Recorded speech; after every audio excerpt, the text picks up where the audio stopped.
But after that, he broken this ceasefire. He killed our people, and he didn't exchange prisoners. We signed the exchange of prisoners, but he didn't do it.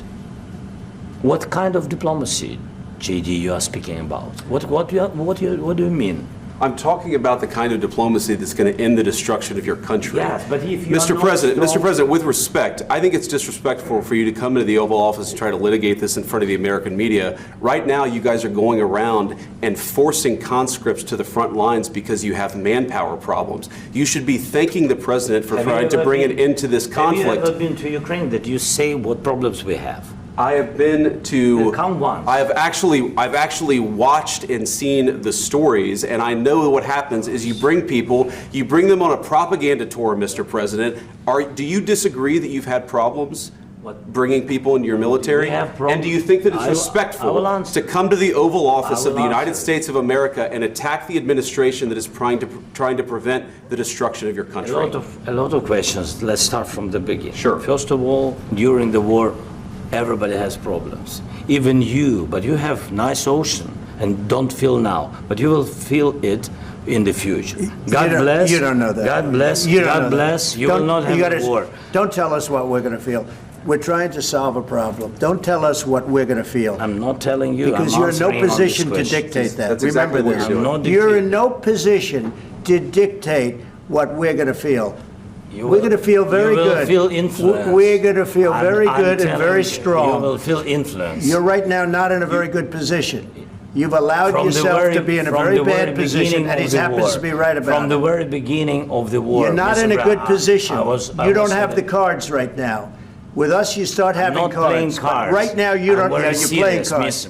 You're playing cards. You're gambling with the lives of millions of people. You're gambling with World War III.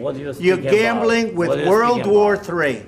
And what you're doing is very disrespectful to the country, this country, that's backed you far more than a lot of people said they should have. Have you said thank you once? This entire meeting? No, in this entire meeting, have you said thank you? You went to Pennsylvania and campaigned for the opposition in October. Offer some words of appreciation for the United States of America and the president who's trying to save your country.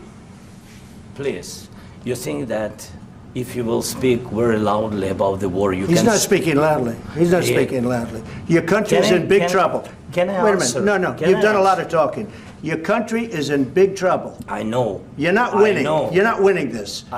You have a damn good chance of coming out okay because of us. Mr. President, we are staying in our country, staying strong from the very beginning of the war. We've been alone, and we are thankful. I said thanks you haven't in been this alone. cabinet, you and haven't not been only alone. in this cabinet. We gave you, through this stupid president, $350 billion. You voted we gave for you your military equipment, and your men are brave, but they had to use our military. Yes. What about if you didn't have our military equipment, if you didn't have our military equipment, this war would have been over in 2 weeks. In 3 days. I heard it from Putin. In 3 days. This is something maybe new. Less. In 2 weeks. Of course, yes. It's going to be a very hard thing to do business like this. Again, I tell you. Just say thank you. I said a lot of times accept that there are disagreements, and let's go litigate those disagreements rather than trying to fight it out in the American media when you're wrong. We know that you're wrong. But you see, I think it's good for the American people to see what's going on. I understand, sir. I think it's very important. That's why I kept this going so long. You have to be thankful. You don't have the cards. You're buried there. Your people are dying. You're running low on soldiers. Listen, you're running low on soldiers. It would be a damn good thing. And then you tell us, I don't want a ceasefire. I don't want a ceasefire. I want to go and I want this. Look. If you could get a ceasefire right now, I tell you, you take it so the bullets stop flying and your men stop getting killed. Of course, we want to stop the war. But you're saying you don't want a ceasefire. But I said to you, I want a ceasefire. With guarantees. Because you'll get a ceasefire faster than an agreement. Ask our people about ceasefire, what they think. That wasn't with me. For you what, that wasn't with me. That was with a guy named Biden, who was not a smart person. That was with Obama. It was your president. Excuse me. That was with Obama, who gave you sheets, and I gave you javelins. Yes. I gave you the javelins to take out all those tanks. Obama gave you sheets. In fact, the statement is Obama gave sheets and Trump gave javelins.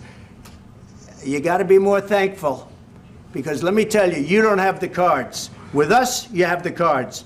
But without us, you don't have any cards.